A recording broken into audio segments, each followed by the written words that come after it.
जनता धर्म की ओर करवट बदली है, करवट अभी खड़ी हुई नहीं, खड़ी तो उसी दिन होगी 30 अक्टूबर को। उस नए इतिहास के निर्माण करने में बंबई से ज्यादा धर्म प्रेमी आए, एक नया इतिहास रचे, मर्यादा पुरुषोत्तम श्री राम के मंदिर का नव निर्माण। I appeal to you, Ram Jyoti will give you all the inspiration needed for the betterment of the life. All what is needed for betterment of life is only Ram. If there is no Ram, there is no survival. For that purpose, I Bharat माता की सौगंध राम की खाते हैं, सौगंध राम की खाते हैं, हम मंदिर वही बनाएंगे। बच्चा बच्चा राम का, बच्चा बच्चा राम का। Ram Janmabhoomi actually belongs to Hindus. It's all Hindu only. We are all Hindu and we are supporter of Hindu. आपको लगता है कि ये राम जन्मभूमि बनेगा? Yes, definitely, 100%. आप क्या काम करते हैं? I am doing my business, oil business. तो आप जाने वाले हैं अयोध्या? Yeah. कौन सी तारीख को निकलेंगे? Well, that depends on my booking. यहाँ से कितने लोग जाएंगे? They say, well, not less than 50,000.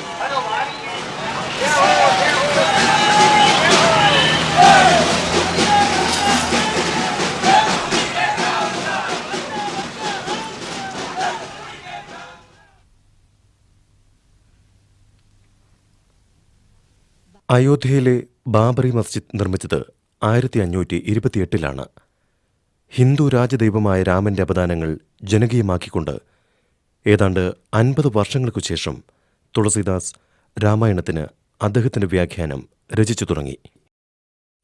19-ാം നൂറ്റാണ്ടോടെ Ayodhya മുഴുവൻ രാമക്ഷേത്രങ്ങൾ കൊണ്ട് നിറഞ്ഞു. ഇവയിൽ പലതും രാമന്റെ ജന്മസ്ഥലമാണെന്ന് പലരും അവകാശപ്പെട്ടു. ബ്രിട്ടീഷ് ഭരണം വ്യാപകമായതോടെ വളർന്നുവന്ന ഹിന്ദു മുസ്ലിം ഐക്യം ബ്രിട്ടീഷ് സാമ്രാജ്യത്തിന്റെ നിലനിൽപ്പിന് തന്നെ ഭീഷണിയായി. മുഗൾ ഭരണാധികാരിയായ ബാബർ അയോധ്യയിലെ രാമക്ഷേത്രം പൊളിച്ചാണ് രാമജന്മസ്ഥലത്ത് മുസ്ലിം പള്ളി പണിതത് എന്ന അഭ്യൂഹം അവർ ഔദ്യോഗികമായി തന്നെ പ്രചരിപ്പിക്കാൻ തുടങ്ങി. രാമന്റെ ജന്മസ്ഥലമായി കരുതപ്പെടുന്ന ഒന്നാണ് ഇത് എന്നും പ്രചരണം നടന്നു. ഈ തർക്കം വളരെ വേഗം ഹിന്ദുക്കളും മുസ്ലിങ്ങളും തമ്മിലുള്ള ഒത്തുതീർപ്പിലൂടെ പരിഹരിച്ചു. പള്ളി അങ്കണത്തിലെ വിഗ്രഹത്തിനു മുന്നിൽ ഹിന്ദുക്കളും പള്ളിക്കകത്ത് മുസ്ലിങ്ങളും പ്രാർത്ഥന നടത്തി. പക്ഷേ ഈ ഒത്തുതീർപ്പ് ദീർഘനാൾ നിലനിന്നില്ല. 1949 രാത്രിയിൽ ഹിന്ദു തീവ്രവാദികൾ പള്ളിയുടെ പൂട്ട് പൊളിച്ചു തുറന്ന് അവിടെ വിഗ്രഹങ്ങൾ സ്ഥാപിച്ചു. അന്ന് ജില്ലാ മജിസ്ട്രേറ്റായിരുന്ന കെ നായർ വിഗ്രഹങ്ങൾ അവിടെ നിന്ന് മാറ്റാൻ അനുമതി നൽകിയില്ല. ക്രമസമാധാന പ്രശ്നം ഉണ്ടാവുമെന്ന കാരണം പറഞ്ഞാണ് അനുമതി നിഷേധിച്ചത്. അദ്ദേഹം പിന്നീട് ഹിന്ദു ദേശീയതാവാദ പാർട്ടിയായ ജനസംഘത്തിൽ ചേർന്ന് പാർലമെന്റ് അംഗമായി. പ്രശ്നം കോടതികളിലെത്തി.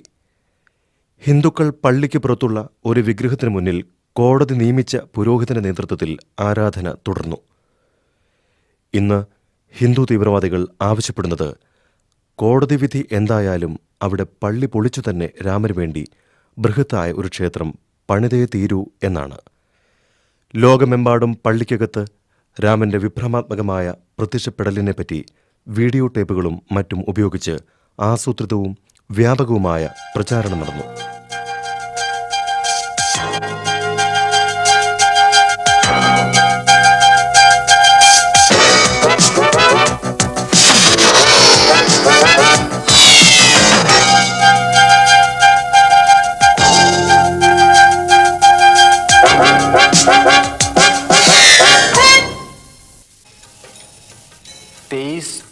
दिसंबर की रात मैंने देखा कि बाबरी मस्जिद में यकायक चांदनी सी फूटी और उस तेज रोशनी में मैंने देखा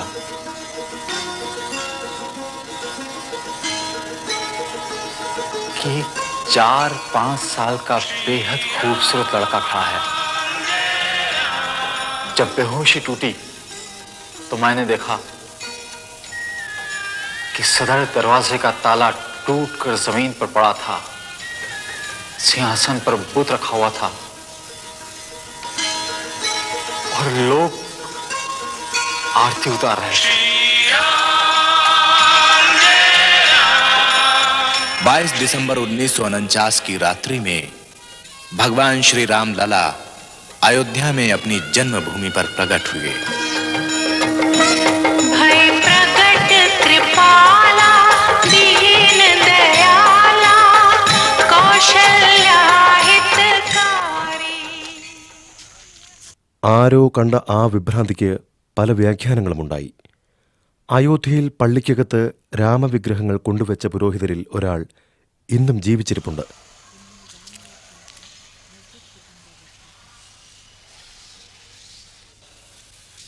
महंत राम सुभग दास जी महाराज शास्त्री अखिल भारतीय रामानंद संप्रदाय के प्रधानमंत्री, ये प्राइवेट महंत भी हैं और उस ट्रस्ट के सर्वाधिकारी हैं। आपने श्री राम जन्मभूमि के अंदर श्री राम लला जी का प्राकट उत्सव किया था। वह कौन सा डेट है, कौन सा तारीख है, कौन सा सन है, आप बताने का कष्ट करें। 23 दिसंबर 1949 ईस्वी। 23 दिसंबर 1949 ईस्वी में आपने श्री राम लला जी का प्राकट उत्सव किया था और वहाँ बाबरी मस्जिद में भगवान का अवतार हुआ था आपके द्वारा। आपके ऊपर भी कोई ऑर्गेनाइजर था? उस नियुक्ति में प्रधान नैयर साहब थे। के नैयर जो यहाँ के डीएम थे। और 1949 से लगातार प्रतिमा रखी गई है, तब से नहीं हटाई गई अभी तक। तो आप ही ने रखी थी? महंत राम सुभग दास जी शास्त्री जी जो आप सामने में हैं, आपने ही रखी थी। हाँ जी, हमारे और भी सहयोगी थे, केवल मैं नहीं था। तो मूर्ति रखने का काम आपको कैसे, उसके बारे में आपने कैसे सोचा? ये तो स्वप्न रूप हुआ। उस स्वप्न को साकार किया मूर्ति रख के। स्वप्न केवल इन्हीं को नहीं आया, अभराम दास के मन में भी आया और महंत दिग्विजय नाथ के मन में भी आया, महंत राम सुभग दास जी के मन में भी आया। प्रधान पुजारी उस समय मूर्ति रखने वाले यही आप हैं, महंत राम सुभग दास जी शास्त्री, जो इस समय अयोध्या के सबसे वयोवृद्ध। आम जनता तो ये नहीं जानती है कि मूर्तियाँ इन्होंने ही रखवाई थी। नहीं, रिकॉर्ड में है। गवर्नमेंट ने आपके नाम से वारंट जारी किया था। वो वारंट का नकल मैं इस समय आपको मौजूद है, मैं दिखा सकता हूँ आपको। तो जेल से कैसे निकल आए? जेल से फिर वो जमानत पर रिहा हुए, मुकदमे चले और मुकदमे से आप फिर बरी हो गए। नैयर साहब ने निर्णय दिया कि जब तक इस केस का फैसला न हो तब तक इसे बरी कर दिए जाए।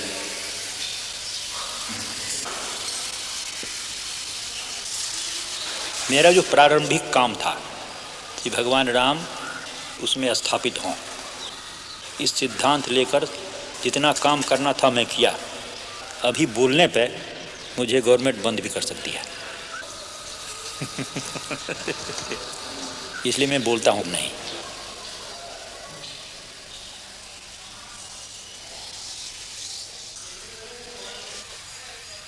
പഴയ പള്ളിയിലെ വൃദ്ധനായ ഇമാമും അദ്ദേഹത്തിൻ്റെ മകനും ആ സംഭവം ഓർക്കുന്നു. सन 49 की रात में जब मेरे फादर हाजी अब्दुल गफ्फार साहब ईशा की नमाज़ पढ़ने के लिए गए थे, तो उस वक्त नमाज़ पढ़ा के घर जब वापस आए तो सुबह फजर के दूसरे दिन सुबह जुमे के दिन फजर की नमाज़ पढ़ाने इनको जाना था। फिर तो उतनी में मौज़न रात में आया, जो वहाँ मस्जिद में रहता था, सफाई करने वाला, झाड़ू देने वाला। उसने बतलाया कि हमारे यहाँ मस्जिद के अंदर तो मूर्ति रख दिया है बैरागियों ने, तो इन्होंने कहा कि अच्छा ठीक है हम चल रहे हैं वहाँ, ऐसा कैसे हो सकता है। जब वहाँ आए तो डीएम ने वादा किया कि आप इस जुमे की नमाज़ कहीं अलग पढ़ लीजिए और उसके बाद में हम 2-4 जुमे में इसका फ़ैसला करके आपके हवाले कर देंगे, फिर आप इसमें नमाज़ पढ़िएगा। तो ये उसी जुमे का इंतज़ार आज तक कर रहे हैं।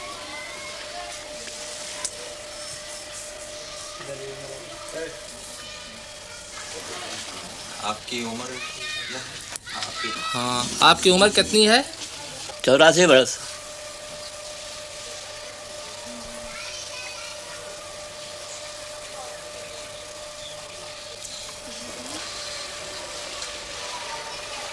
हमारा कारोबार सारा लकड़ी का सप्लाई करने का जो है मंदिरों से ही है ताल्लुक। मंदिर में हम लकड़ी बेचते हैं।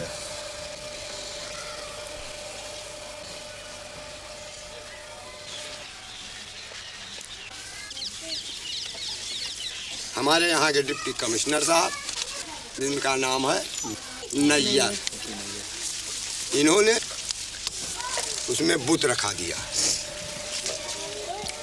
रात को, और जब सुबह की नमाज पढ़ने गए लोग तो वहाँ नहीं जाने दिया। गवर्नमेंट के ऑर्डर हो गया। आप जानते थे किसी को जो वहाँ सुबह नमाज पढ़ने? अरे उसमें तैनात हैं, मुकर्रर थे। अजान देने वाला अलग और नमाज पढ़ाने वाला एक खास आदमी होता है जिसको पेश इमाम कहा जाता है। आप कभी गए हैं नमाज पढ़ने? हाँ गए हैं, गए हैं। और आज तक आप लोग अभी यही नहीं समझ सके, अब क्या समझने आए हैं? अब तो ये मामला बहुत दूर पकड़ गया ना अब तो साहब। अब ज़ेर गौर है वहाँ अदालत में, दुनिया खलफसार हो गया, खुदा मालूम कितने लोग नज़र आतश हो गए, कितने लोग मौत के घाट पहुँच गए। और इसके बाद जनाब आज आप आते हैं उसके लिए जांच के लिए। तो हम लोग उसी के सहारे हैं कि क्या फैसला होता है। अब तो हमारी बात जौन पहुँचे कर रहा पहुँच गई, अब हमारी बात क्यों पहुँचाने वाला नहीं है और ना हमारी बात में कोनो ताकत है। आज इतनी नफरत पैदा कर दी गई है कि जनाब हमारी सूरत से लोग बेजार हैं।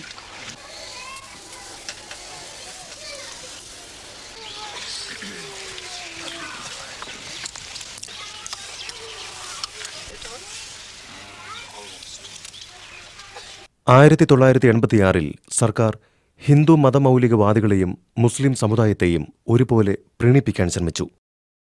ഒരു വശത്ത് അവർ മുസ്ലിം വനിതകൾക്ക് വിവാഹമോചന നഷ്ടപരിഹാരം നൽകേണ്ടതില്ലെന്ന ബിൽ പാസാക്കി. മറുവശത്ത് അവർ ബാബറി മസ്ജിദ് ഹിന്ദുക്കൾക്ക് പ്രാർത്ഥനയ്ക്കായി തുറന്നുകൊടുത്തു. അതേസമയം മുസ്ലിങ്ങൾക്ക് പ്രവേശനം നിഷേധിക്കുകയും ചെയ്തു. പ്രതിഷേധ സൂചകമായി മുസ്ലിങ്ങൾ ബാബറി മസ്ജിദ് ആക്ഷൻ കമ്മിറ്റി രൂപീകരിച്ചു. പക്ഷേ അത് ഹിന്ദു തീവ്രവാദത്തെ ശക്തമാക്കാനേ സഹായിച്ചുള്ളൂ. തുടർന്ന് രാജ്യത്തുണ്ടായ വർഗീയ കലാപത്തിൽ ഏതാണ്ട് 2500ഓളം പേരാണ് കൊല്ലപ്പെട്ടത്.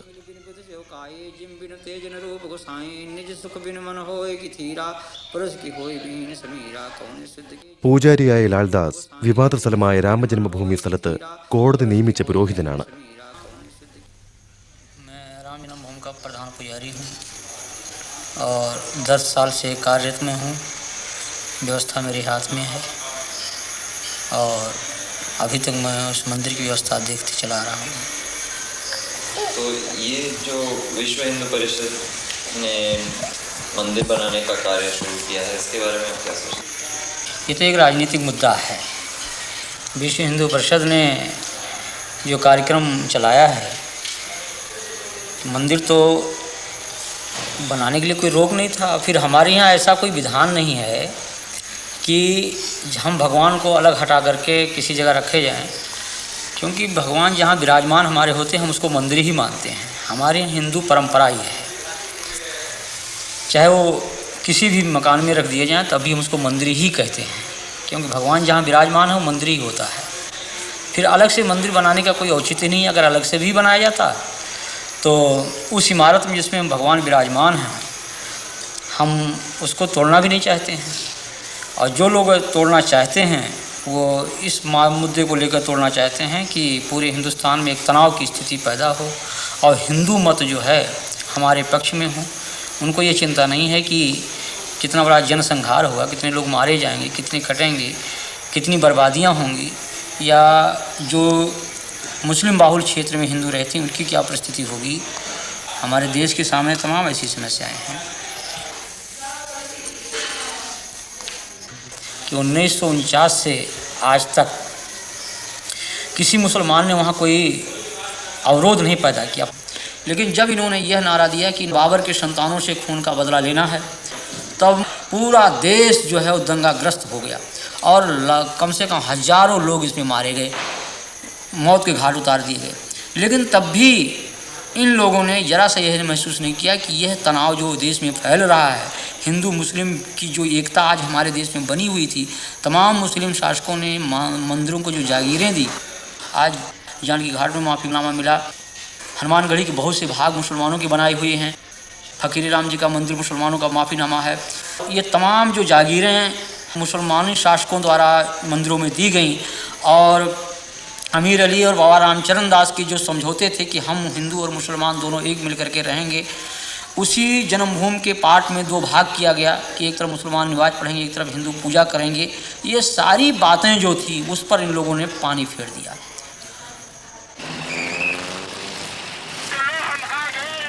ഹിന്ദു തരംഗത്തിലേറി അടുത്ത തിരഞ്ഞെടുപ്പിൽ ഭാരതീയ ജനതാ പാർട്ടി തങ്ങളുടെ ലോകസഭയിലെ സീറ്റ് 2 നിന്നും 85 വർദ്ധിപ്പിച്ചു. 1990 അവരുടെ നേതാവ് LK അദ്വാനി ഒരു എയർ കണ്ടീഷൻ ടൊയോട്ട രഥമായി സങ്കല്പിച്ച് ഒരു പ്രചാരണം ആരംഭിച്ചു. 1990 ഒക്ടോബർ മാസം 30 അയോധ്യയിൽ അവസാനിപ്പിക്കാൻ ഉദ്ദേശിച്ചുകൊണ്ട് 10,000 കിലോമീറ്റർ താണ്ടാനുള്ള രഥയാത്ര ആയിരക്കണക്കിന് കർസേവകരെയും ഹിന്ദു വാളണ്ടിയർമാരെയും കൂടെ ചേർക്കാൻ ഉദ്ദേശിച്ചുള്ളതായിരുന്നു. അയോധ്യയിൽ രാമക്ഷേത്രം പണിയാൻ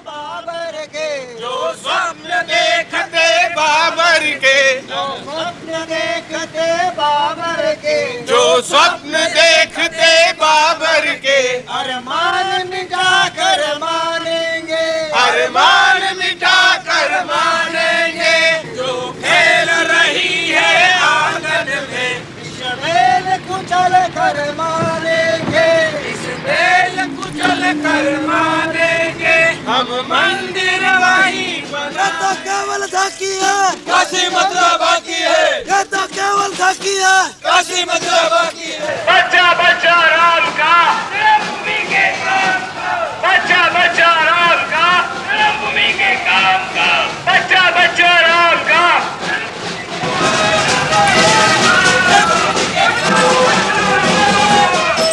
देखिए वो ये भाषण चल रहा है ना, तो वही सुन रहे हैं हम लोग। तो वही गरीब के लिए क्या करते हैं ये लोग।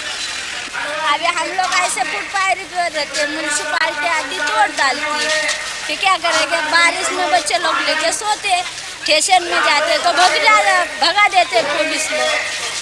ये क्या हो रहा है? ये क्या चल रहा है ना, ये भाषण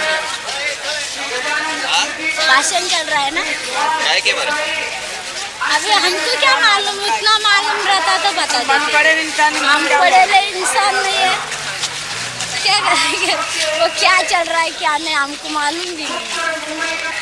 मालूम रहता तो पढ़े ले इंसान होते। मैं अपील नहीं करता हूँ, आज तो मैं सरकार को और सब लोगों को इतना ही बताता हूँ कि अयोध्या में जिस स्थान पर भगवान राम का जन्म हुआ था, वहाँ पर मंदिर के निर्माण को कोई शक्ति रोक नहीं सकती और मंदिर वहीं बनेगा। आज प्रातःकाल में यहाँ पर आया तो मैंने एक अखबार में मोटी मोटी खबर देखी। यहाँ के कुछ वरिष्ठ नागरिकों ने मेरे नाम एक खुली अपील की है, जिसमें कहा है कि Advani warned of communal riots. इस प्रकार की बातें करना के सांप्रदायिक दंगे होंगे, मैं इसको दुर्भाग्यपूर्ण मानता हूँ। मैं इतना जरूर जानता हूँ कि यूं तो शरारत करने के लिए 4 लोग भी कर सकते हैं, लेकिन कम से कम इस यात्रा के कारण किसी भी प्रकार की गड़बड़ नहीं होगी, ये मुझे विश्वास है। और यह यात्रा रिस्पॉन्सिबिलिटी के साथ, उत्तरदायित्व के साथ, लेकिन निश्चय के साथ। यह विकृत सेक्युलरवाद हमको स्वीकार नहीं।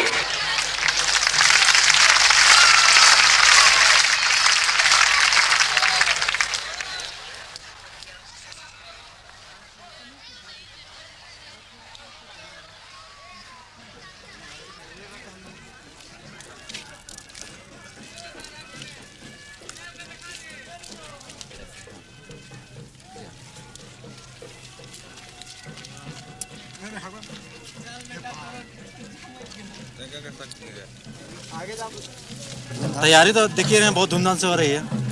उनके स्वागत के लिए हम लोग तैयारी कर रहे हैं। सरकार के कहने से मंदिर और मस्जिद का निर्माण नहीं होता है। यह धर्म की बात है और पब्लिक का अपना अटूट विश्वास की बात है। आप कौन से पार्टी के हैं? हम पार्टी वार्टी तो खैर छोड़िए, अभी धर्म की बात जहाँ तक बोलते हैं तो हिंदू धर्म से हम कंसल्ट है। मगर पार्टी में नहीं है? पार्टी तो ही है, किसी न किसी पार्टी से तो जरूर कंसल्ट है। हाँ वही पूछ रहे हैं। हम ऐसे दिल से कांग्रेस साई को चाहते हैं, लेकिन हम धर्म की जहाँ तक बात है तो हिंदू धर्म को तो ही है। देखिए ना, देखिए मंदिर वो मेरा है। जो अयोध्या में जो मंदिर है वो हिंदुओं का है, वो आज से नहीं है, सदियों पुराना है। उसको मुसलमान लोग भाई तोड़ के बनाया, उसको तो हम मानने को तैयार नहीं है।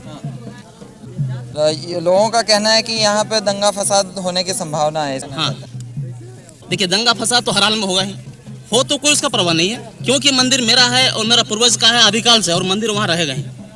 यानी दंगा फसाद होगा? दंगा फसाद अगर होगा तो हम भी तैयार हैं।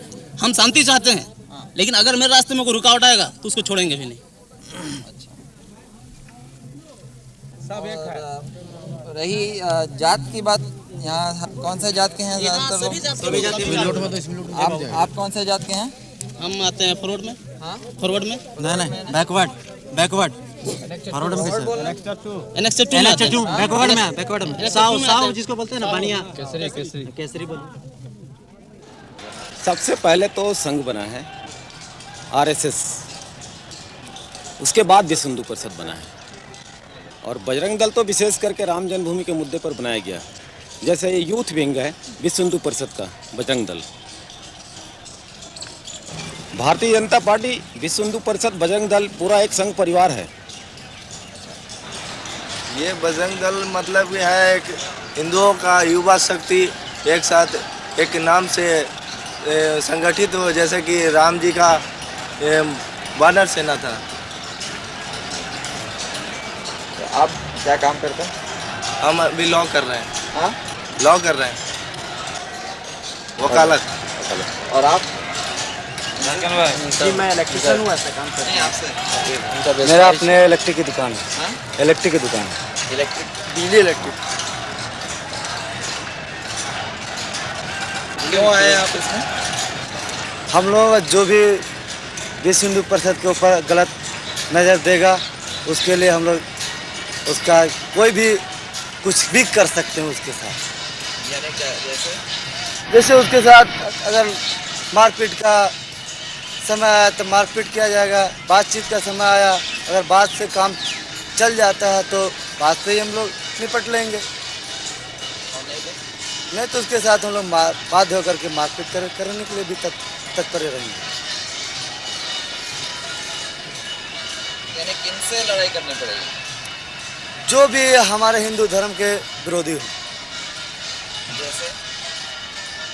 जैसे कुछ मुस्लिम लोग हैं, कुछ अपने ही हिंदू लोग हैं जो कि हम लोगों को बाधा पहुंचाते हैं हिंदू धर्म के विषय में। राम जी का जन्म कहाँ हुआ था, इसके बारे में कोई प्रमाण है? उसके बारे में भी प्रमाण है, जो रामायण में बहुत सारे बातें हैं, उसको दस्तावेज भी प्रस्तुत किया गया है। तो राम जी का जन्म कौन सी शताब्दी में हुआ? ये तो पौराणिक बातें हैं, इसको बताना तो हमारे लिए जरा सा असंभव होगा। राम जी का जन्म कहाँ हुआ ये मालूम है, मगर कब हुआ ये नहीं मालूम। नहीं, तिथि के विषय में कोई जानकारी मुझे देना असंभव लगता है। आप में से कोई और बता सकते हैं? ऐसा तो नहीं कर सकते। आप बता सकते हैं? जी हम नहीं बता सकते, क्योंकि ये ऐतिहासिक विषय है और इतिहास में अपने आप को पिरो देने वाला ही व्यक्ति उसको उसके बारे में कुछ बता सकता है। नहीं, आपने पढ़ा होगा ना लॉ में? अभी हमारा फर्स्ट ईयर ही है, हमने अभी उतना कुछ पढ़ा नहीं है, और लॉ में मेरे ख्याल से ऐसा कुछ मिलेगा नहीं। लॉ में नहीं, अपने जैसे धर्मगुरु वगैरह बताते हैं। हाँ बताते हैं, राम जी का जन्म कितने साल पहले हुआ? खुद हजारों वर्षों की पूर्व, हजारों लाखों हजारों वर्षों की पूर्व। कौन सी शताब्दी? इसका इतिहास की पूरे विषय त्रेता युग में। इतिहास से आधुनिक इतिहास से इसका पता हम नहीं कर सकते। द्वापर युग में कृष्ण का। आओ महाराज जी आओ। अच्छा आओ, मैं आपको बता दूं। आपको आराम से आराम। आपको धन्यवाद है।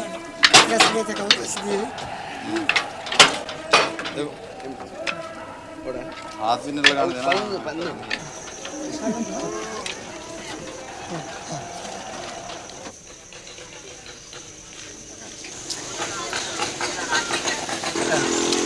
क्या कर रहे हैं यहाँ? हाँ, हमको दर्शन करना है, उसको आरती दिखाना है। आ रहा है ना उधर से, राम जन्मभूमि को आरती दिखाना है। अच्छा सेवा करना है। अच्छा, तो जो भी मोटर गाड़ी आती है वहाँ दर्शन कराते हैं? जी ना, राम जन्मभूमि को। हाँ, ये पीछे आते हैं।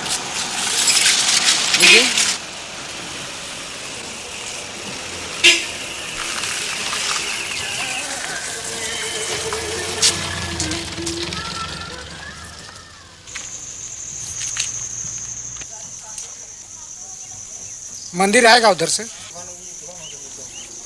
पूरा मंदिर? हाँ, ट्रक से। उधर से ट्रक में मंदिर आ रहा है? आएगा जो लिखा हुआ है।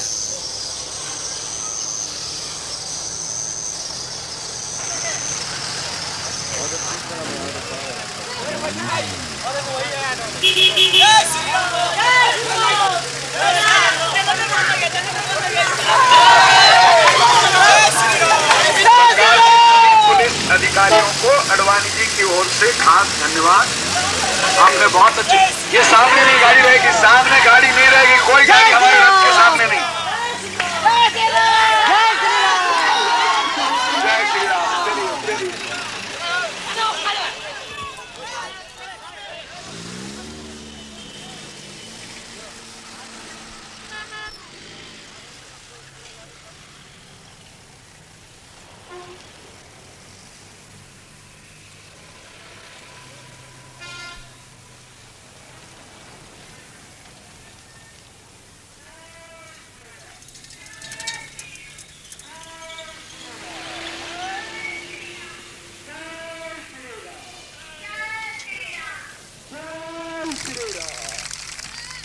आज की तारीख में देख लीजिए, जैसे ही हमारी विजय यात्रा भगवान राम जी की रथ यात्रा लाल कृष्ण आडवाणी जी लेके बम्बई पहुंचे, वैसे ही जनता दल के 68 सदस्यों ने इस्तीफा देने के लिए उनको अपील कर दी है वीपी सिंह को कि वीपी सिंह साहब आप हट जाइए। और वीपी सिंह साहब को देखिए, मंडल लोग की क्या आवश्यकता थी आज की तारीख में? आप सबसे सलाह मशवरा करते, पहले दूसरे मसले हल कर दे, लेकिन नहीं, उनको अपनी कुर्सी बचाने के चक्कर में मंडल आयोग थोप दिया। और मुलायम सिंह यादव जैसे आदमी कहते हैं हम रथ यात्रा को अंदर नहीं घुसने देंगे। असली यादव नहीं लगता हमें, क्योंकि अगर असली यादव होता तो रथ यात्रा का स्वागत करता। ये असली यादव नहीं है। ये यादव मुझे लगता है कुछ पिछड़ी जाति होती से कहीं से आया होगा।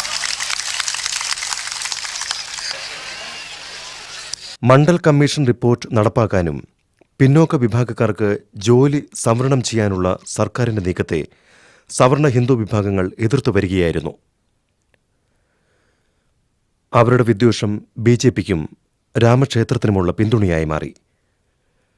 പക്ഷേ സമൂഹത്തിൽ ഇത്രനാൾ അവഗണിക്കപ്പെട്ടിരുന്നവർക്കിടയിൽ ഒരു പുതിയ ബോധം വളരാൻ തുടങ്ങിയിരുന്നു.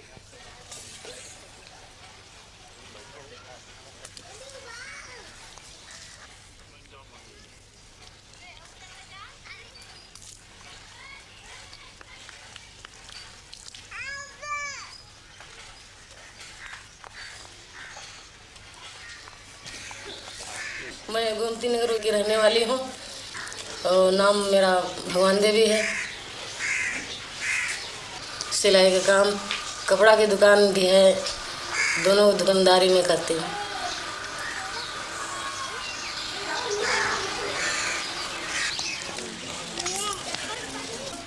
वही मजूरी खेती बाड़ी करते थे और खेती बाड़ी करते थे। उन्हीं लोगों को जो मंदिर में बैठते हैं पुजारी लोग पूजा करते हैं, उन लोगों के हम नौकरी करते थे और काट बीन करके देते थे तो वो खाते थे, पेट भरते थे।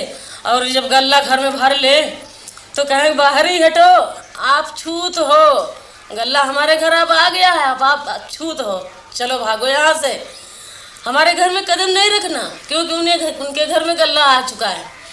और अगर हम उसके बाद में लोटिया छूना चाहे तो हमें लोटिया छूने नहीं देंगे। ये स्थितियाँ पहले की थी, हमारे बुजुर्गों की थी। हमारे बुजुर्गों को इसी तरह से सताया गया है, इन्हीं लोगों ने सताया, मंदिर के पुजारी लोगों ने। मगर अब कह रहे हैं कि अब आ सकते हैं। अभी वही बात है।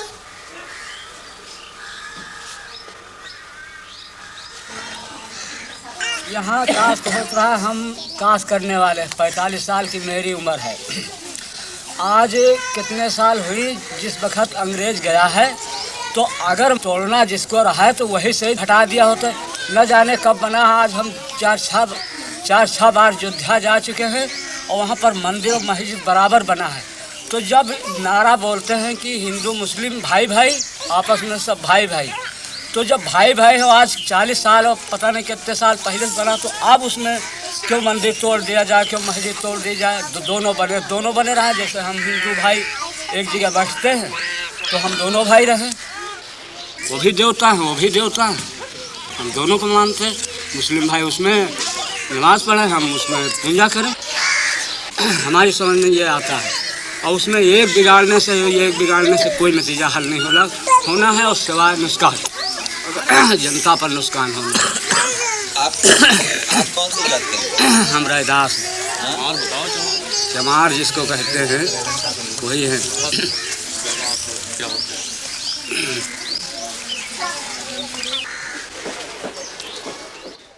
ഇടതുപക്ഷത്തിന്റെ ആഹ്വാനം ചെവിക്കൊണ്ട് ജനങ്ങൾ രഥയാത്രയ്ക്കെതിരെ പ്രതിഷേധിക്കാൻ ബീഹാറിലെ പട്നയിലേക്ക് മാർച്ച് ചെയ്തു.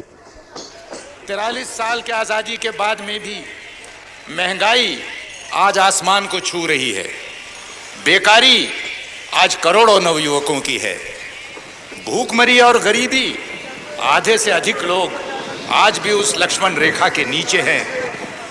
यहाँ पर निरक्षरता, बीमारी चारों तरफ फैली हुई है।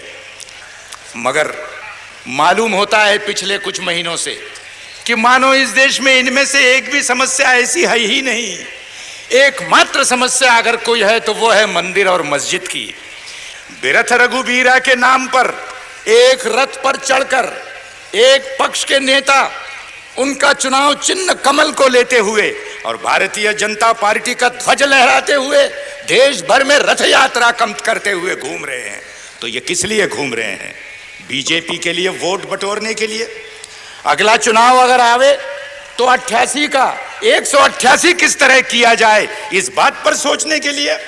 मैं ये कहता हूं कि उनके सारे ये रंगीन सपना चूर चूर होकर रह जाएंगे, क्योंकि इस देश में बहुसंख्य हिंदुओं ने धर्मनिरपेक्षता को अपनाया है।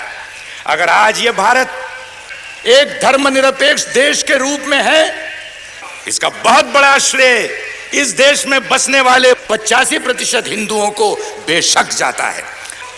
लेकिन न महात्मा गांधी, न जवाहरलाल नेहरू, न फांसी के तख्त पर लटकने वाले हमारे वो सैकड़ों तमाम जो शहीद हुए, उनमें से एक ने हिंदू राष्ट्र के लिए अपनी जान नहीं दी।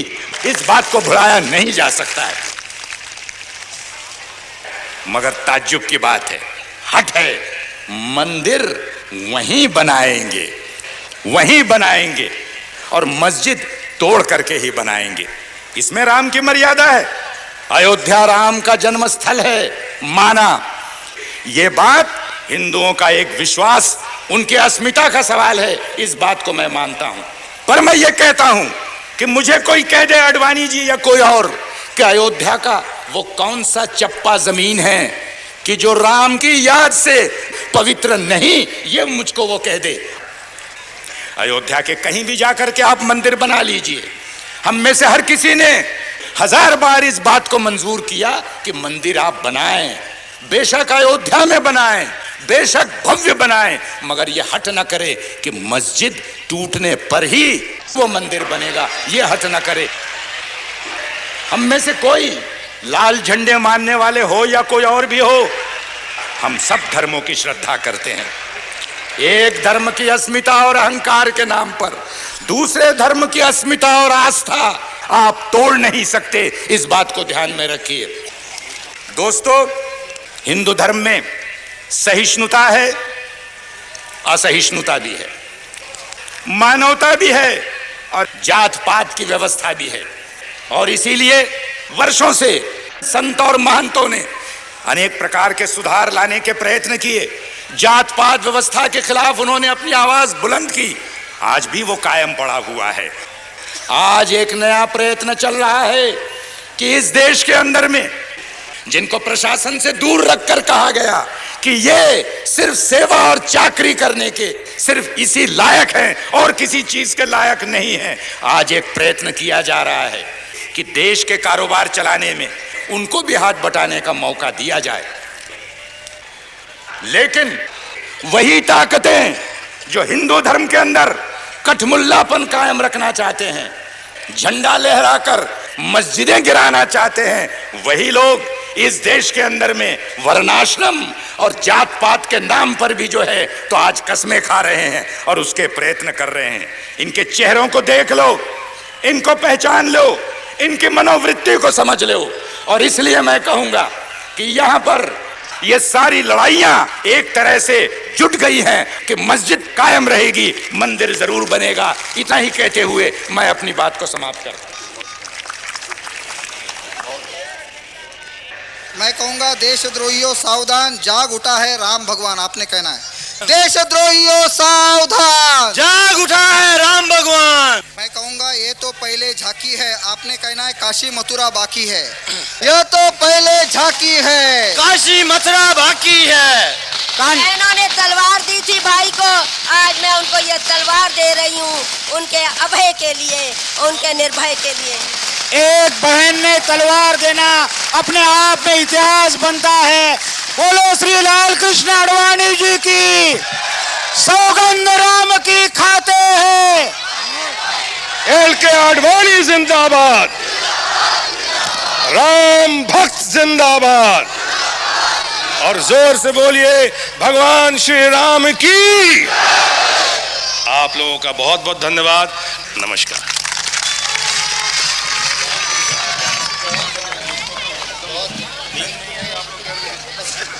लोग कहते हैं कि आप अदालत का फैसला क्यों नहीं मानते?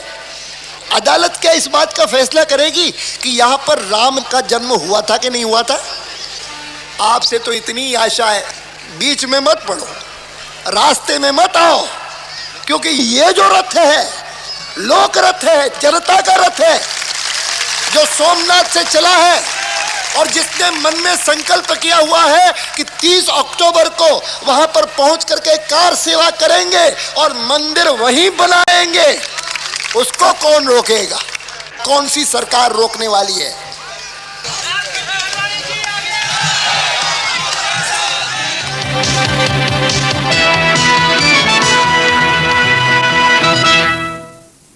BJP നേതാവ് LK അദ്വാനിയുടെ അറസ്റ്റിൽ പ്രതിഷേധിച്ച് പാർട്ടി ആഹ്വാനം ചെയ്ത ബന്ദിൽ രാജ്യത്തിന്റെ വിവിധ ഭാഗങ്ങളിൽ അക്രമങ്ങളുണ്ടായി.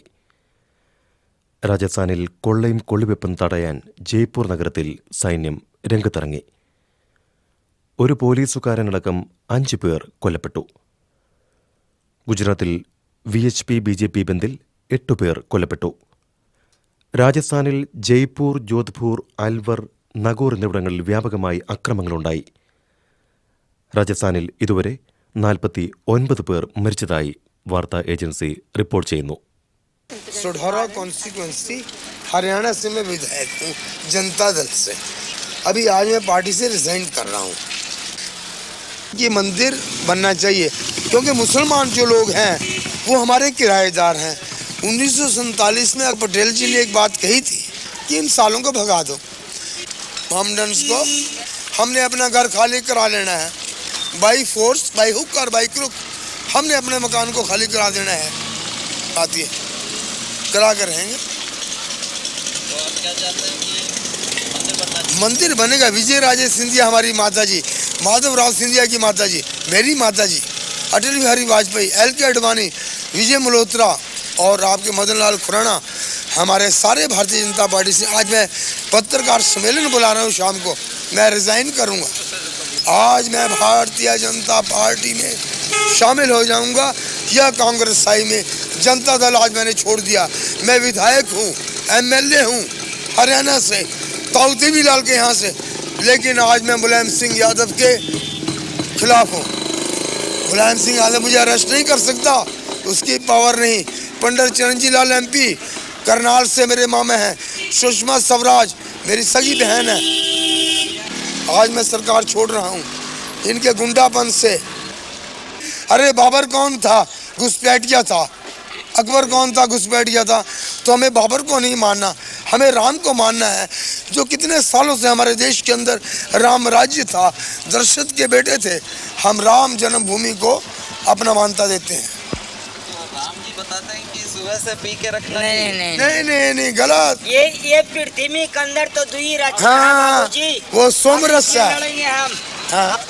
भाई साहब बता रहे हैं कि आपने सुबह से शराब पी रखी है। ये सोमरस है, इसका पान बड़े बड़े देवताओं ने किया। दुर्योधन ने किया, धृतराष्ट्र ने किया, श्री कृष्ण ने किया। तो ये तो सोमरस है, इसको पीने के बाद दिमाग बढ़ता है।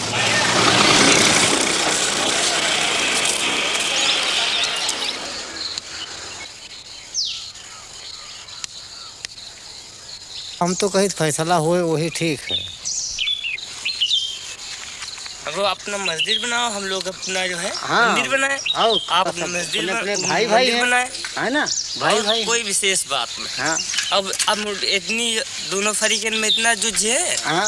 और इसमें फायदा कुछ नहीं होगा, बस नुकसान के अलावा क्या फायदा है भाई? पैसा हर जगह जो लड़ाई हो ठनी तो पैसा लगी, इधर से पैसा उनका घाटा नहीं पर हमारे लोगों का घाटा है। हाँ, हम लोग चौराहे दुकान खोले, कोई एक पैसा काम नहीं होता, एक पैसा काम नहीं हो रहा है। घर जा आप बताओ कि का 4 किलो का नमक बिका रहा है तो काका कहते ने किलो भरे का नहीं मिल रहा है। 1.5 रुपया 2 रुपया किलो का नमक मिल रहा है। हाँ। बस क्या है, हमारे लोगन का गल्ला बखारी सस्ता है, सस्ता बस, और कोई चीज़ सस्ती नहीं है। सब गल्ला हमारा लोगन सस्ता है और जत्ती है सब महंगाई है। ये बात हाँ। कभी कोई झगड़ा नहीं, कबो नहीं झगड़ा हो। अब हमारे यहाँ पर कोई वो वैसी बात नहीं है। ये तो बाहर का जो है सब ये सब बातें बेकार की लड़ाई झगड़ा बेकार की करने बात तो वाली है। है ना। मस्जिद तोड़ के मंदिर कैसे बने? अब बगल में बना लिया, कोई बात नहीं, झगड़ा शांत कर लिए, शांत हो बिल्कुल। लेकिन अब एक उठाव वाली बात है तो वो बात अलग, लड़ाई वाली मतलब बात हो गई। आप हिंदू हैं कि मुसलमान? नहीं, हम तो हिंदू। तभी आप सोचते हैं कि यहाँ मस्जिद नहीं तोड़नी चाहिए? बिल्कुल, क्यों भाई हमारे मंदिर बना हो, कोई तोड़ा लागे तो हम कैसे बात तोड़ जाए मंदिर? हाँ, तो अगर तुमको मस्जिद बनाना है तो अपन अलग बना लो, या जैसे भी लोगों को मंदिर बनाना है तो अलग बना ले दूर। मस्जिद न तोड़ा, जैसे एक चीज़ बनी है तो तोड़ना नहीं ठीक, वो क्यों तोड़ा?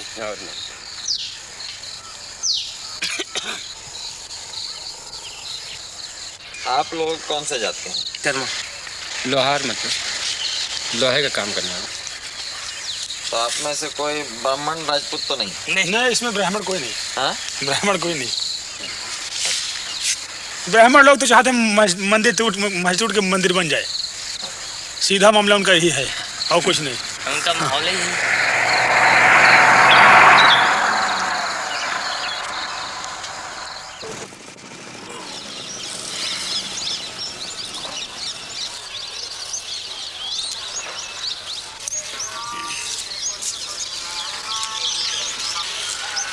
आप यहाँ कितने साल से हैं? करीब 35। तो आप पुजारी हैं यहाँ इस मंदिर के? क्या नाम है आपका? महंत भोलादास। महंत भोलादास। ये जो अभी हो रहा है इसके बारे में क्या सोचते हैं? पहले तो बहुत बढ़िया अयोध्या था, कोई अयोध्या में कोई बवाल नहीं था, बहुत कोई परिपंच नहीं था,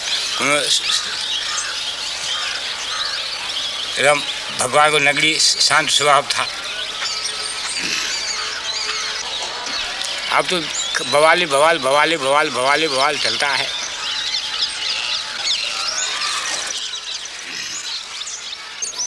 यहाँ पे मंदिर बहुत सारे हैं ना?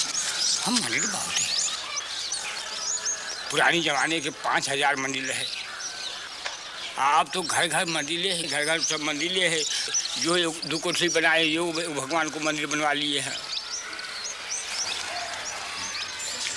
और मस्जिद भी है यहाँ पुराने? मस्जिद भी कई गो है। जब अंग्रेजों की ज़माना था तो मुसलमान भी काफ़ी था, कोनो आवाज़ बवाल नहीं होता था। अयोध्या के जिम्मेदार रहे मुसलमानों, हाँ, जो अच्छन मियाँ नाम को था, पहले अयोध्या का जिम्मेदार था। ये अमावा कोठी है, ये सब मुसलमानी का था। ये सब पूरा मस्जिदें रहे। ये मणि पर्वत है जो कम से कब्र कब्र है। वहाँ करीब कोतवाली के पीछे 9 गजी है, 9 गज के कब्र है। हाँ, वो मस्जिद भी है वहाँ और 9 गज के कब्र है। कोई बवाल नहीं था, कोनो परिपंच नहीं था। ये तो केवल वही राम जन्मभूमि के तब से बवाल बवाल बवाल शुरू होते। बस वो जब नैयर साहब रहे तब से, पहले कहाँ बवाल रहे हैं। भगवान जन्म लिया था, अभी नहीं मालूम कि ये घर में लिया कि वहाँ पर लिया कि वहाँ पर लिया कि वहाँ पर लिया कि वहाँ पर लिया, मगर भगवान अयोध्या में जन्म लिया। अब ये कैसे कहो कि हम यही मस्जिद में जन्म लिया।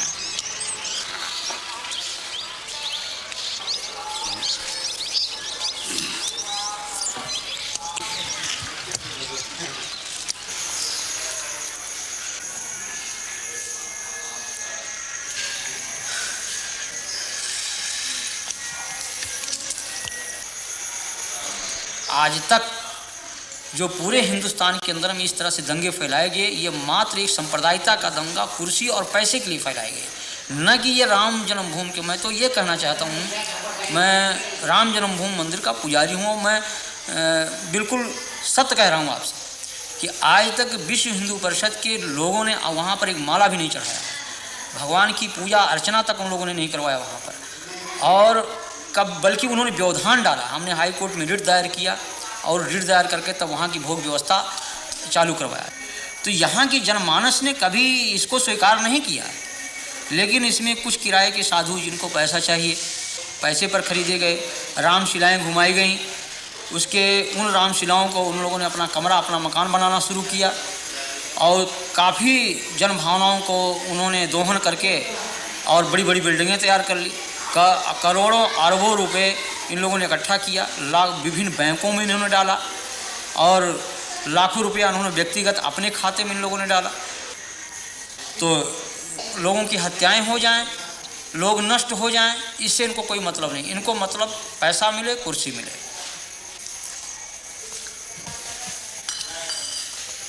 यहाँ जो लोग हिंदू राष्ट्र की बात करते हैं, राम के नाम पर तनाव फैलाते हैं, हिंसा करते हैं, ये सभी उच्च जाति के लोग हैं और ये सब के सब सुविधा भोगी हैं। इनमें त्याग और तपस्या और जनमानस का हित लेस मात्र नहीं है। ये केवल धार्मिक भावनाओं को बाहर करके और स्वयं को सुख सुविधा में वो परिणित किए हुए हैं। ये जनहित की बात कर ही नहीं सकते। लेकिन आज बड़े बड़े मठ हैं, करोड़ों अरबों की संपत्ति उसमें है और हम पैदल छोड़ करके एयरमेल से चलते हैं, फर्स्ट क्लास की टिकट पर चलते हैं, एयर कंडीशन के कमरे में रहते हैं। तो जहाँ पर हम एक तरफ भौतिकवाद, उस भौतिकवादी व्यवस्था से अलग होकर के त्याग और तपस्या और जनहित की बात सोचते थे, उस जगह हम उसको त्याग करके और हम भौतिकवादी व्यवस्था में परिणित हो चुके हैं। जो हम भौतिकवादी व्यवस्था में पूर्ण रूप से लिप्त हो चुके हैं, तो हम भौतिकवाद की ही बात सोचेंगे, हम उससे परे हट नहीं सकते हैं। तो ये आज के धर्माचार्यों को कि आप क्या कहेंगे? हम तो इनको भौतिकवादी व्यवस्था का एक पोषक मानता हूँ मैं। ये जो पूंजीपति कहते हैं कि हिंदू धर्म की रक्षा, हिंदू धर्म की रक्षा। मैं कह रहा हूँ कि यहीं पर देश के पूंजीपतियों की जो आज धर्म की, आज अशोक सिंघल को इस बात को जो कह रहे हैं कि हम बहुत बड़े राम के भक्त हैं, क्या राम का यही आदर्श है कि 90% लोग भूखों मरे? ये हमारे देश की जो विषमता है आज, ये क्या इन धर्माचार्यों की नहीं चाहिए? अगर आप बड़े पूंजीपति हैं, आपके पास पैसा है, आपके कहने में एक पूंजीपति समुदाय देश का है, तो उन पूंजीपतियों से पैसा लेकर के उन गरीबों में लगाइए आप, जैसे मदर टेरेसा कर रही है, या और जिन धर्माचार्यों ने किया है, पूर्व जो धर्माचार्यों हमारे ने किया है, उनका अनुकरण करें आप।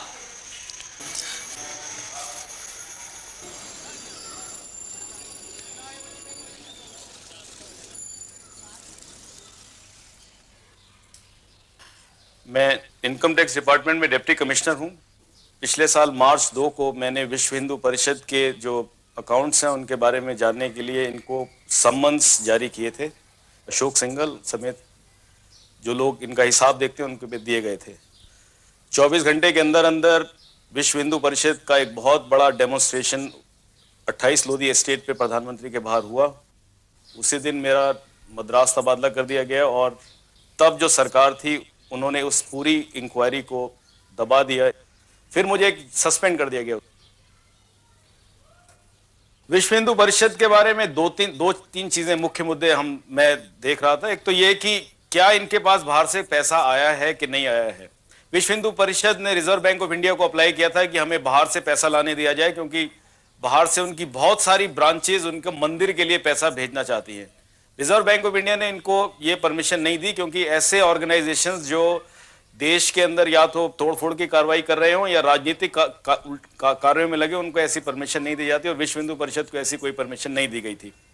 विश्व हिंदू परिषद अमेरिका नाम की एक संस्था है अमेरिका में, जिसके करीब 200 ब्रांचेस हैं सारे अमेरिका में, और ऐसी ही ब्रांचेस कनाडा और इंग्लैंड के अंदर हैं, जिनकी संख्या करीब 1 लाख से ऊपर सदस्यों की बताई जाती है और इनसे पैसा इकट्ठा किया गया। ये हमारी नॉलेज में था। ऐसा है कि जब इनकम टैक्स का रिटर्न किसी ट्रस्ट को फाइल करना होता है तो उसको सारे अकाउंट्स की तफसील देनी होती है, ये कानून है। 30 अक्टूबर 1979 को अशोक सिंघल ने एक रिटर्न फाइल की, जिसके अंदर उन्होंने उसके ऊपर तो लिख दिया कि हमको इतना पैसा आया और इतना पैसा हमारा गया है, और मैं उसके साथ सारी एक एक चीज का बयान दे रहा हूं कि कहां से पैसा आया कहां से नहीं आया। वो सारी बयान जो था रिटर्न से गायब था। तो हमने ये सबसे पहले था कि उसको हो सकता है कि शायद हमसे खोया हो, हमारे डिपार्टमेंट से खोया हो, तो ये सबसे पहले था कि आप उसका हमें डुप्लीकेट दीजिए सबसे पहले। लेकिन वो सवाल अब ये पता लगा कि उसका डुप्लीकेट ही नहीं है। उनकी फाइल में जो सारे कागज जो कहते हैं हमने सबमिट किए, उसकी आज तक डुप्लीकेट्स उसके आज तक नहीं दिए गए। और इनके कई ऐसे नेताओं के खिलाफ हमारे पास, जो हमारे इन्फॉर्मेंट्स हैं, हमारे पास इंफॉर्मेशन ला रहे थे। इनका झगड़ा भी हुआ विश्व हिंदू परिषद के नेताओं का आपस के अंदर कि 1,66,00,000 रुपए जो शिलान्यास पे खर्चा हुआ वो सारा उसमें काफी बोगस था, उसमें लोग पैसा खा गए हैं। ये बातें वहां पे झगड़ा हुआ, फिर नई कमेटी बनी, लेकिन उसके बाद फिर एकदम ये पूरा विश्व हिंदू परिषद ने जब देखा कि ये बिल्कुल इंक्वायरी उन लोगों की कन्विक्शन के अंदर निकल सकती है, क्योंकि उनके पास ना तो किसी तरह का हिसाब था, तो उन्होंने सरकार के ऊपर ये निश्चित तौर पे दबाव डाला मार्च 8 को कि इसको या तो किया जाए, नहीं तो हम सरकार से अपना समर्थन वापस ले लेंगे। जब ये बार बार ये बोलते हैं विश्व हिंदू परिषद के नेता कि हम कुछ नहीं छुपा रहे हैं, हम जब छुपा नहीं रहे तो आप कानून के आगे अपने गवाही देने के लिए आप क्यों भाग रहे हैं? पिछले 13 महीने से आप छुपते क्यों फिर रहे हैं? एक तरफ क्या इसका एक ही कानून, क्या मुझे तो हिंदुस्तान की पब्लिक ही बताए इसमें क्या सच है क्या झूठ है। हम तो कहते हैं कि नहीं छुपाने का तो प्रॉब्लम क्या है? कोई और ऑफिसर्स भी बैठे हैं वहां पे, अपना सब दे दीजिए आप अपना हिसाब।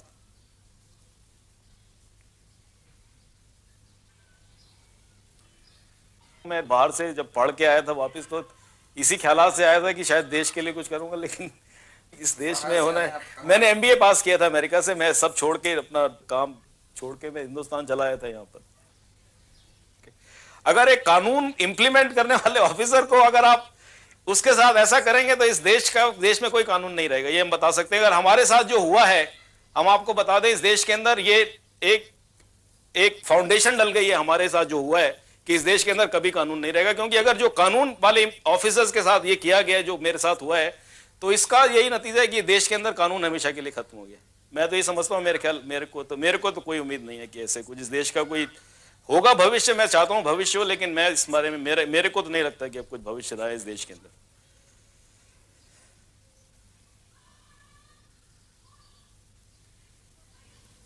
जब आपने ये सब कार्रवाइयाँ शुरू की तो उसके बाद किसी ने आपके ऊपर दबाव डाला या धमकियाँ वगैरह दी? हाँ, मेरे को 2 बार 2 लोगों ने धमकियाँ दी। मैं उनके नाम नहीं देना चाहता। 2 धमकियाँ दी। उन्होंने कहा कि अगर आपने आगे जबान खोली तो हम आपको जान मार देंगे, आपको जान से। ये बात मेरी नहीं है, ये बहुत सारे जितने भी मेरा ये आज तक अनुभव है कि इस देश में जब भी कोई सिविल सर्वेंट ने भ्रष्टाचार के खिलाफ आवाज उठाई है पिछले 10 साल में, वो उस आदमी ने भुगता है। तो इस सिर्फ बीएचपी का सवाल नहीं, मैं समझता हूँ सब जगह पैसे वाला गरीब को जलील, जलालत जो है सब जगह घुस गई है। और धर्म को उसका नाम देना ये तो बहुत गलत बात है। धर्म तो बिल्कुल ही नहीं है। कम से कम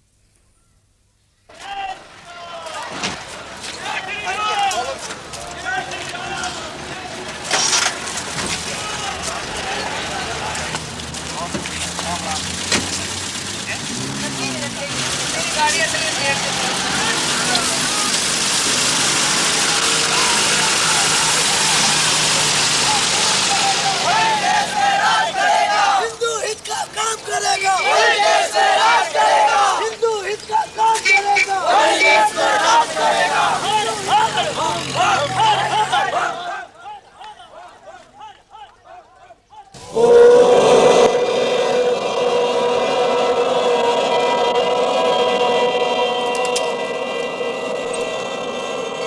जय श्री राम, जय श्री राम, जय श्री राम।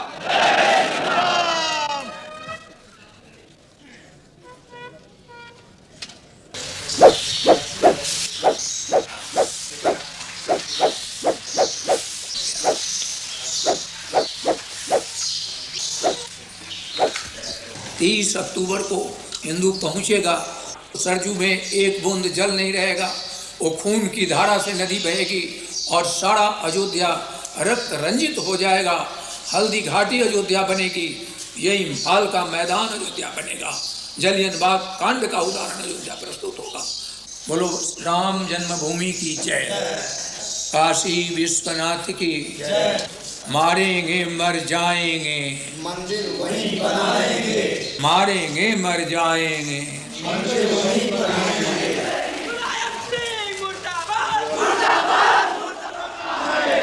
കർസേവയ്ക്കുള്ള ദിനം ഒക്ടോബർ മാസം 30-ാം തീയതിയായി നിശ്ചയിക്കുമ്പോൾ അന്നു തന്നെ നടക്കേണ്ട പരിക്രമയാത്രയുമായി അതിനെ ബോധപൂർവം കൂട്ടിക്കുഴയ്ക്കുകയായിരുന്നു VHP. പരിക്രമയ്ക്കെത്തിയ സാധാരണക്കാരെയും പള്ളി പൊളിക്കാനിറങ്ങിത്തിരിച്ച കർസേവകരെയും തിരിച്ചറിയാനാവാത്തതിനാൽ തദ്ദേശ ഭരണകൂടം അവിടെ ഒരു കർഫ്യൂ പ്രഖ്യാപിച്ചു.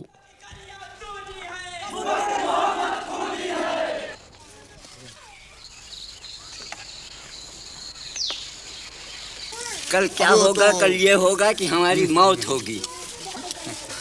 अजल सर पर खड़ी हरदम मुझे मालूम होती है, मेरी हर सांस मुझको आखिरी मालूम होती है, मौत है। कल क्या होगा? ये अभी मैं बोल रहा हूँ, अभी सांस निकल जाए, खत्म।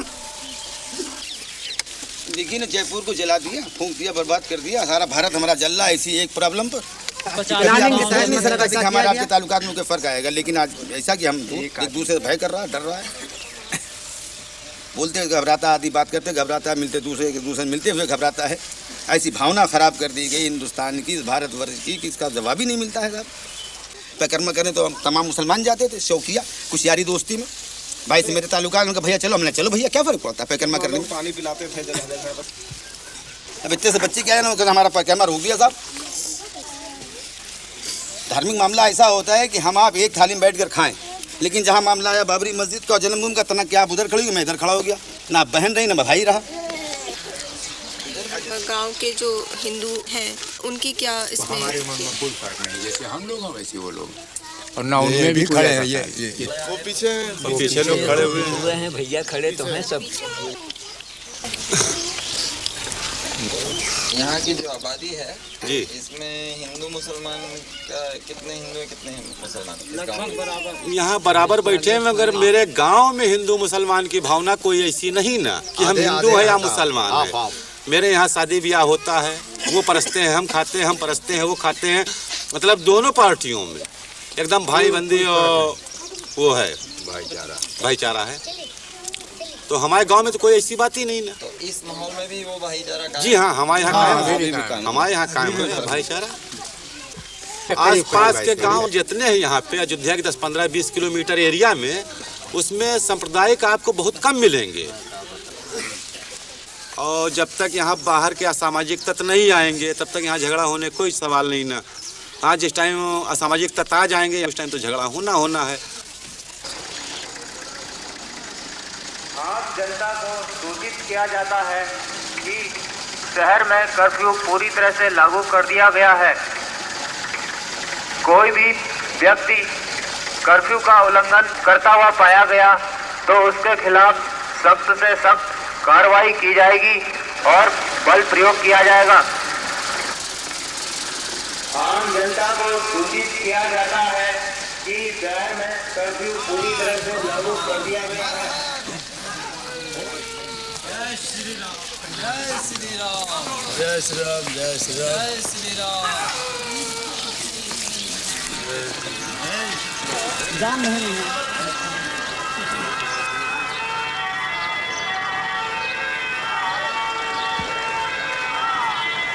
जिस हिंदू का खून खोले खून नहीं हुआ पानी है। अरे जिस हिंदू का खून खोले खून नहीं हुआ पानी है। अरे जिस हिंदू का खून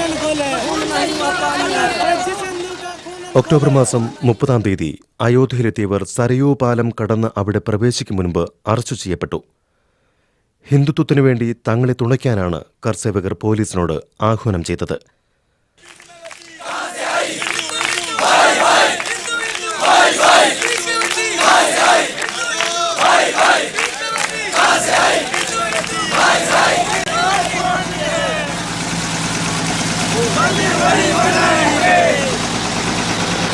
मंदिर वही बनाएंगे।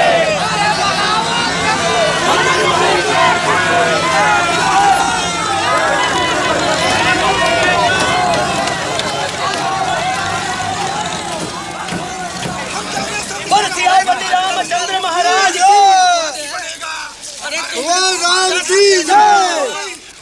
लाठी गोली खाएंगे, मंदिर वही बनाएंगे। लाठी गोली खाएंगे, मंदिर वही बनाएंगे। लाठी गोली खाएंगे।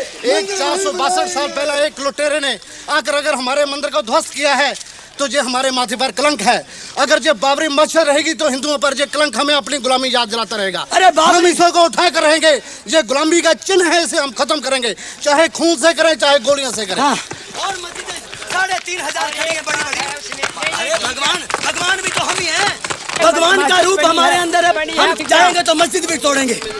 भगवान का रूप हमारे अंदर हो, अगर वो उसको कलंक को अपने माथे पर लगा करके रखना चाहते हैं ये उत्तर प्रदेश की सरकार, ये मुलायम सिंह, तो वो बना करके इसको उठा करके और कहीं रख ले, लेकिन मंदिर वही निर्माण होगा गर्भगृह पर।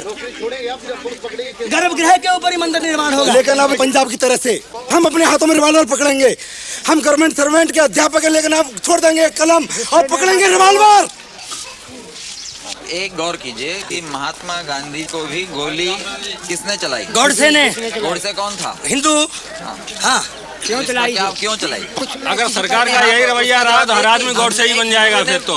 गोडसे ने गांधी की हत्या की अच्छी बात की। हाँ, बिल्कुल सही किया है उन्होंने, बिल्कुल सही किया है। जो इस देश के साथ गद्दारी करेगा उसका यही अंजाम होगा। और एक बात, चाहे वो मुलायम सिंह हो चाहे वीपी सिंह हो, उसका अंजाम यही होगा। लेकिन हम यहाँ धर्म नगरी में आए हैं, मंदिर का निर्माण करने आए, लड़ने नहीं आए हैं। महात्मा गांधी की भी हत्या आपका ठीक है? बिल्कुल सही किया है उसने, गोडसे ने कोई गलत नहीं किया। और धिक्कार है कि जो 70 करोड़ हिंदुओं को एक तरफ रख करके 10 करोड़ मुसलमानों के तलवे चढ़ता फिर रहा है। धिक्कार है ऐसे हिंदू होने पर। अच्छा, आप कौन से जात के हैं? हम हिंदू हैं, खत्री। खत्री सबसे पहले हिंदू, उसके पीछे जात। अच्छा, उसके मगर जात कौन सी है? छत्री। छत्री यानी अरोड़ा। अरोड़ा भैया, अरोड़ वंश के हैं हम। और हारे हैं भैया, इनको पूरा कर लेने दो। हमारा झगड़ा है, इंटरव्यू पूरा कर लेने दो। हाँ,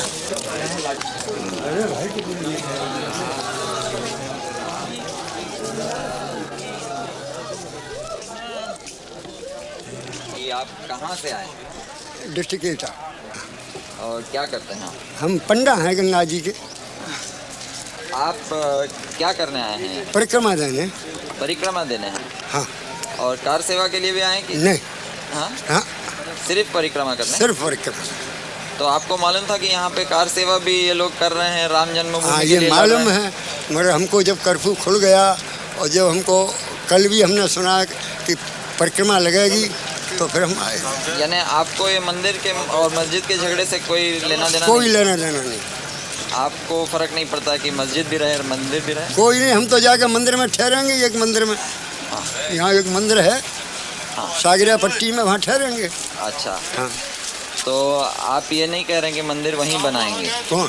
हम तो कुछ नहीं कह रहे हैं, हम तो अपने चश्मा को और खो गया तो अंधे और हो गए। अच्छा, हम क्या कहेंगे अब? हाँ हाँ, तो चलिए चलें, आप गाड़ी बैठे। चश्मा आपका गायब हो गया? हाँ, चश्मा गिर गया। आप लोगों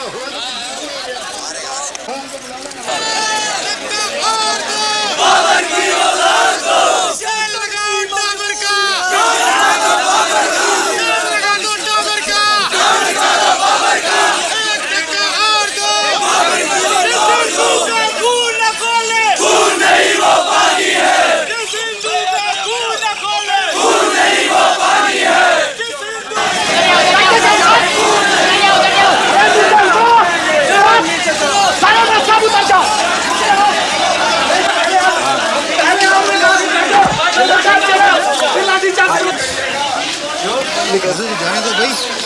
अरे पत्रकार अरे यार श्रीमान जी निकल रहे हैं हम लोग।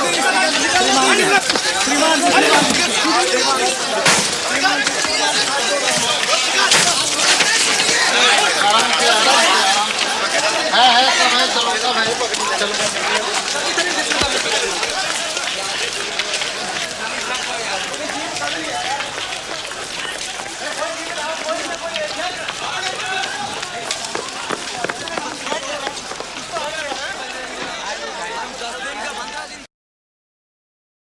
ഭരണയന്ത്രത്തിലെ പല ഉന്നതരും സവർണ ഹിന്ദുക്കളായിരുന്നു. ഹിന്ദുത്വവാദത്തോടുള്ള അവരുടെ അനുഭാവം രഹസ്യമായിരുന്നില്ല. വിശ്വ ഹിന്ദു പരിഷത്തിന്റെ വൈസ് പ്രസിഡന്റ് SC ദീക്ഷിത് മുൻ പോലീസ് ഡയറക്ടർ ജനറലായിരുന്നു. അദ്ദേഹം ഇപ്പോൾ പോലീസിന്റെ മൈക്ക് ഉപയോഗിച്ച് കർഷകരെ അഭിസംബോധന ചെയ്യുകയാണ്.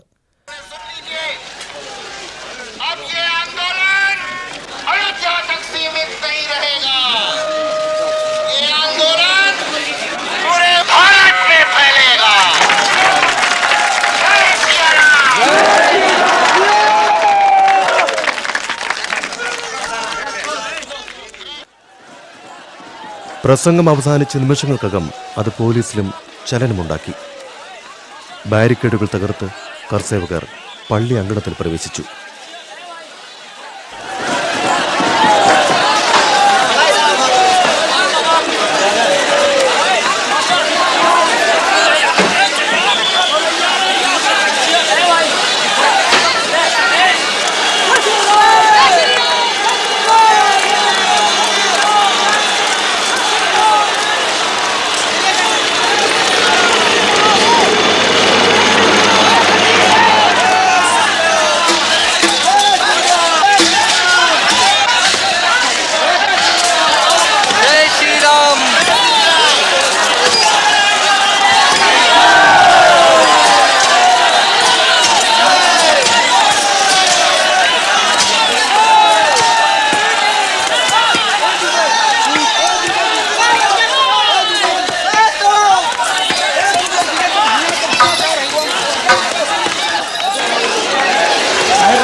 करके मंदिर को मैंने कब्जा किया, तोड़ दिया, और तोड़ करके हमने चाहे जो कुछ हो जाए, लाठियां सहते भी रहे और हम तोड़ते भी रहे। हमारे पुलिस ने ऊपर मस्जिद पर थे हम, तो नीचे से गोली मारी पुलिस वालों ने। आपकी जानकारी में कितने लोग गोली में मरे? करीब 4 लोग मरे हैं। ज्यादा मरे होंगे, ऐसे दोनों साइड से लोग चोट आई है, पुलिस भी घायल हुए, 1-2 भले चोट आई और लोग मरे भी हैं। तो आपको ये बुरा नहीं लगता है कि आपने जो कार्रवाई की है उससे लोगों की जाने गई? तो अगर आप ये नहीं करते तो वो जिंदा रहते हैं ना जी, तो इसके बारे में बुरा नहीं लगता? नहीं, बुरा तो लगता है साहब, लेकिन फिर भी वो हमारे भाई हैं, वो हमारे भाई हैं, लेकिन फिर भी उसके बावजूद हमारे प्रशासन ने बहुत हमारी मदद करी है। अब उनके आभार प्रकट करते हैं पुलिस वालों के, CRP वालों के, सेंट्रल रिजर्व पुलिस वालों के, कि उन्होंने हमको यहाँ पर आने की इजाज़त दी और हम मंदिर के अंदर घुस करके और मंदिर का जो काम हमको करना चाहिए था, जिसका बीड़ा हम लोगों ने उठाया था, उसको हमने पूर्ण किया। तो लोगों की जानेंगे उसके बारे में क्या? अब उसके जरिए हमको जो है बहुत दुख है, उसके लिए हमें दुख है कि जिनकी जाने गई हैं, ये घायल व्यक्ति हैं और जो घायल है हुए हैं, उनके लिए भी हमको बड़ा दुख है।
ही नहीं पर कि पूरी भारत की जनमानस को इसका विरोध करना चाहिए कि किसी की धार्मिक भावना पर ठेस नहीं पहुंचाना चाहिए।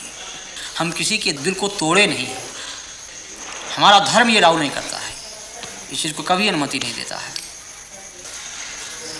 राम का हमारा ये जो आदर्श है राजनीति का, वो यही है कि जनता सुखी रहे, और जिस तरह से मुख में हम भोजन डालते हैं पेट को मिलता, सभी अंगों को मिलता, उसी तरह से सारी जनता हमारी है, कोई उसमें छोटा बड़ा कोई उसमें ऐसा नहीं है। लेकिन उन आदर्शों की सीधी हत्या की गई। मगर आज जो लहर चल रही है हमारे देश में, इस लहर में जो लोग घृणा की भाषा बोलते हैं उनके पीछे ज़्यादा लोग चलते हैं, और जो लोग प्यार की भाषा बोलते हैं जैसे आप बोल रहे हैं उनके पीछे कम लोग हैं। ऐसा नहीं है। ये तो जैसे बाढ़ आती है भाटे की तरह से, जब तूफान आता है तो उसमें तमाम पेड़ गिर जाते हैं, तमाम मकान ढह जाते हैं, सड़क नष्ट हो जाते हैं, तमाम परिवहन सेवाएं ठप हो जाती हैं। एक दोहा लिखा है आरण्यकांड में कि हरित भूमि तृण संकुल समुझ परहि नहीं पंथ, जिम पाखंड बादते लुप्त भये सदग्रंथ। जब घोर बरसात होती है तो इतनी घास उग जाती है जो सही रास्ते वो दिखाई नहीं पड़ते हैं। उसी तरह जिस तरह से पाखंडियों की बात से सही बात जो है छिप जाती है। जैसे कोई आदमी खा लिया कोई नशा जब तक उसके शरीर में रहेगा तब तक कोई भी क्रिया कर सकता है, पागल भी हो सकता है, अटैक भी कर सकता है, स्वयं की आत्महत्या कर सकता है। ये सब उन्माद होते हैं, विचार चिंतन ये सब नष्ट हो जाते हैं। लेकिन ये बरसात ऋतु थोड़ी ही देर तक होती है, बाद में लोगों की समझने की सोचने की ये क्षमता होती है। तो आज जो कुछ लोगों में इस तरह की बातें हैं ये एक उन्माद है, और जब लोगों को असलियत सामने आ जाएगी, जब लोग जान जाएंगे कि हाँ ये बात गलत कही गई, हम लोगों को गुमराह किया गया, तो अपने ही लोग उसका बहिष्कार कर देंगे। मैं बहुत दुख महसूस करता हूँ, तब भी मैं अपने को उतना ही संयम उतना ही धैर्य में अपना बना रखा हूँ। तूफान है, लेकिन उस तूफान से हम उसे विचलित नहीं होना चाहिए। ये भाटे की तरह से आया और गया।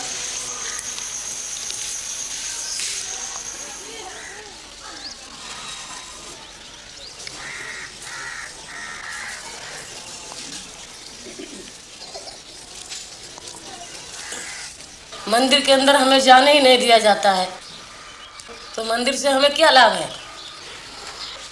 मंदिर की मूर्ति अगर पीस दी जाए तो वो तो दोबारा हम कई प्रकार के मसाले से बना सकते हैं, लेकिन हमारी अगर जनता कट जाए तो हम किसी प्रकार का मसाला उसमें नहीं लग सकता है। और अगर देखिए हमारी इस बस्ती में बहुत से लोगों की जन्म भूमि हुई है, उनको यहाँ से निकाला जा रहा है। अभी यहाँ ही गांव से करीब 150 बस्ती है, उनको निकाला जा रहा है। और ये कहीं केवल राम है, उनकी भूमि के लिए लोग कितना परेशान है और संख्या भी उसके पीछे दौड़ रही। देखिए मैं क्यों दौड़ूं?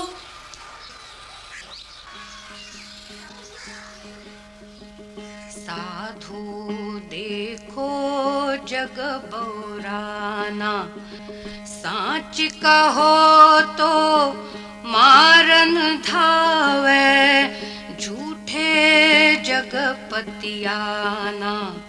साधु देखो जग बौराना, हिंदू कहत है राम हमारा, मुसलमान रहमाना।